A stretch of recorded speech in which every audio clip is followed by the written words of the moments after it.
Fala pessoal, joia? Tudo bem com vocês? Vitor aqui. E olha só, neste vídeo eu quero falar com você por que você não deve utilizar o Duolingo.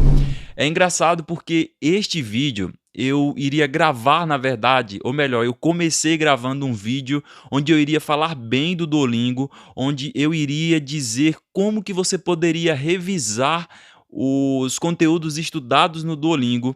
E aí eu iria elogiar o aplicativo neste aspecto, mas infelizmente as coisas acabaram indo mal e na parte central do vídeo, no miolo do vídeo, eu acabei vendo que eles fizeram uma atualização que mostra aquilo que lá no fundo eu sempre soube. Vocês também já sabem, nada é de graça. Não existe refeição de graça. E o que eles fizeram foi cagar no prato. Infelizmente, o Duolingo agora se tornou inútil.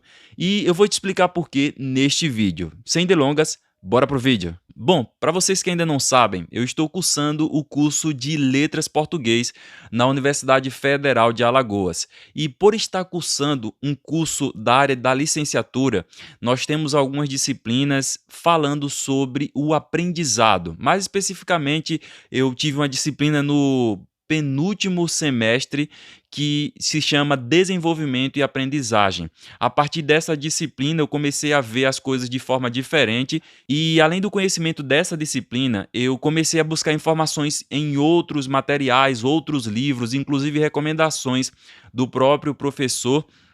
E aí eu tenho um conhecimento para compartilhar neste vídeo que com certeza vai ser útil para você. Eu pretendo dividir esse vídeo da seguinte forma. Nesse primeiro momento eu quero falar com vocês por que o Duolingo é inútil. Agora ele se tornou um aplicativo realmente que não recomendo nem para quem está iniciando.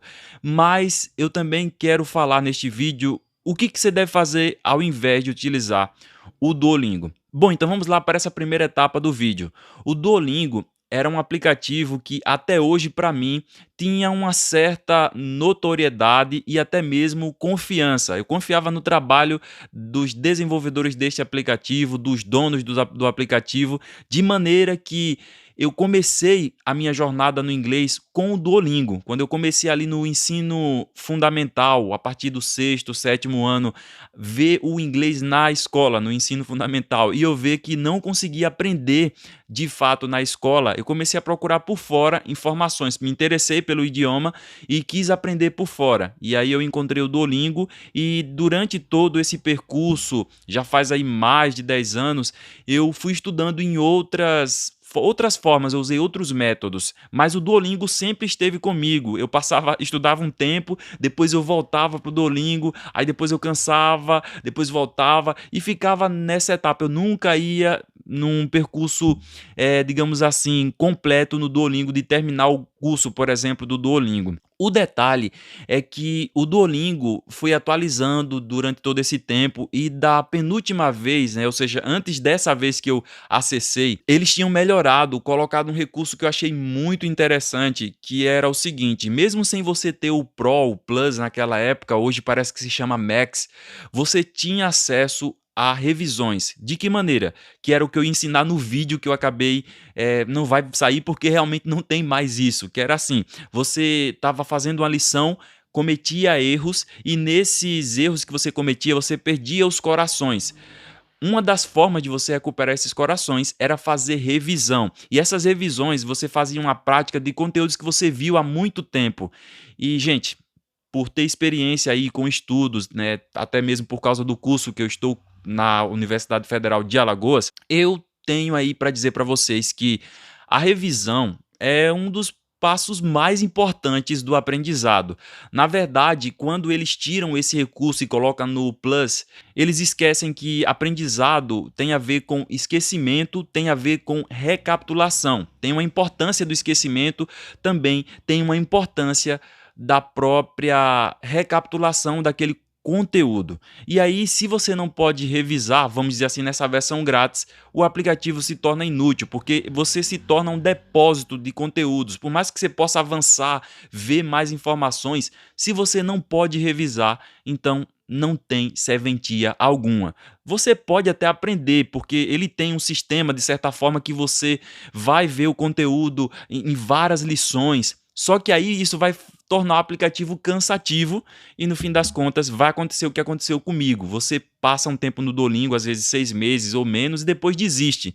E vai ficar sempre nisso e nunca evolui, nunca evolui. Por isso o Duolingo para mim hoje ele é inútil. Não recomendo nem mesmo para quem está iniciando. Como é que eles fizeram uma bosta dessa no aplicativo, né? Mas infelizmente aconteceu. Agora, se não o Duolingo, então o quê? O que é que eu posso fazer no lugar do Duolingo? Bom, então eu vou compartilhar agora aquilo que eu faço e que funciona. E que se funciona para mim também vai funcionar para você, não porque funciona para mim, mas porque é baseado em neurociência e psicologia do aprendizado ou psicologias do aprendizado, tá bom?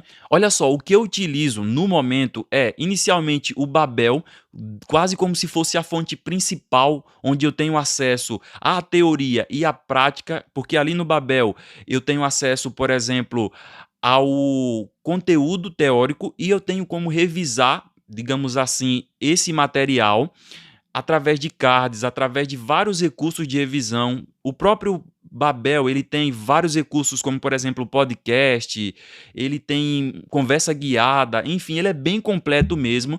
E detalhe, o Babel, eu particularmente não pago um plano, digamos assim, eu tenho um plano na Vivo que me dá acesso, um plano ali acho que por volta de R$ 35, R$ 33, eu não me lembro agora, e ele me dá acesso ao Babel, eu posso aprender até 5 idiomas, completo ali no Babel, digamos assim, sem limitações. Eu tenho acesso a todos esses recursos, inclusive de estudar offline. Se é interessante para você, eu recomendo. Se você não pode pagar esse valor, por exemplo, em um plano da Vivo ou qualquer outra operadora que ofereça esse recurso, ainda assim eu uso outros recursos, porque não adianta. O detalhe do aprendizado é você vai estudar naquele conteúdo e você tem que ver ele não só naquele aplicativo, mas tem que ver, eu, por exemplo, assisto vídeos no YouTube em inglês de canais ensinando, por exemplo, teoria do inglês, né? Ensinando outras coisas, falando sobre outras coisas. Então, assisto vídeos no YouTube, eu escuto podcasts no Deezer, né? É o que é a plataforma de streaming que eu utilizo, mas você pode procurar no Spotify, você pode procurar até mesmo no Amazon Prime Music ou qualquer outro serviço de streaming que você utilize. Além disso, eu utilizo o Enki também, porque eu quero, tem frases específicas ali do Babel, por exemplo, que eu tenho mais dificuldade, eu vou lá, jogo no Enki. Outras frases que eu pego por fora que não tem no Babel, coloco no Enki também. Inclusive, o último vídeo que eu fiz aqui no canal tá sensacional. Esse vídeo eu ensino como que você pode criar baralhos, ou melhor dizendo, cards eficientes com o Enki. Para quem quer aprender um novo idioma, este vídeo é fundamental, tá bom? Vai estar na descrição do vídeo e também no card aqui para vocês. Mas então veja que a ideia é essa. A ideia é você ser possibilidades, vários contextos. Viu uma palavra nova que você está aprendendo? Veja essa palavra em outros contextos, tá bom? E para fazer isso, você vai estudar então pode utilizar um aplicativo. Eu vou deixar também aqui na descrição desse vídeo alguns canais que você não precisa pagar para estudar com eles, que é, por exemplo, o canal Engvid. Na verdade, são vários canais aí de vários professores do Engvid para você aprender a teoria, digamos assim, e até mesmo treinar, porque os professores são nativos, então você vai ouvir inglês já a partir daquele momento. Claro que se você está começando, talvez você tenha um pouco mais de dificuldade, aí eu vou te recomendar o canal, por exemplo, BBC Learning English. Tem até o site deles também, que no site você tem acesso à teoria, você pode ler ali as coisas, entende? Então, assim, tem várias formas de você começar. Começa com professores inicialmente, talvez o Duolingo pode ser uma opção para você começar, só para você entender mais ou menos a parte inicial, né? Aquele básico do básico mesmo. Mas se você quer algo realmente para avançar, para você ir para frente, para você se tornar fluente, tem que ser outra coisa. Duolingo, infelizmente, não funciona mais, não recomendo, a não ser que você, claro, pretenda pagar o plano Max lá que eles chamam, parece agora, o E Plus, eu não sei mais o nome, mas se você pretende pagar, show. Então, veja aí se vale a pena para você, mas na minha opinião, se você quer pagar algo, veja aí um plano, como eu falei, da operadora. Eu não sei se outras operadoras também têm esse recurso. Eu sei que a Vivo especificamente tem. Você paga um plano ali, um plano controle ou um outro tipo de plano e você já tem acesso ao Babel e fora outros recursos, né? Então, basicamente, seria isso. Bom, pessoal, então o vídeo é esse, espero que ele tenha sido útil para vocês. Se for o caso, deixem o like, se inscrevam no canal se ainda não forem inscritos, compartilhem com seus queridos e queridas. Vou ficando por aqui, grande abraço, tchau, tchau!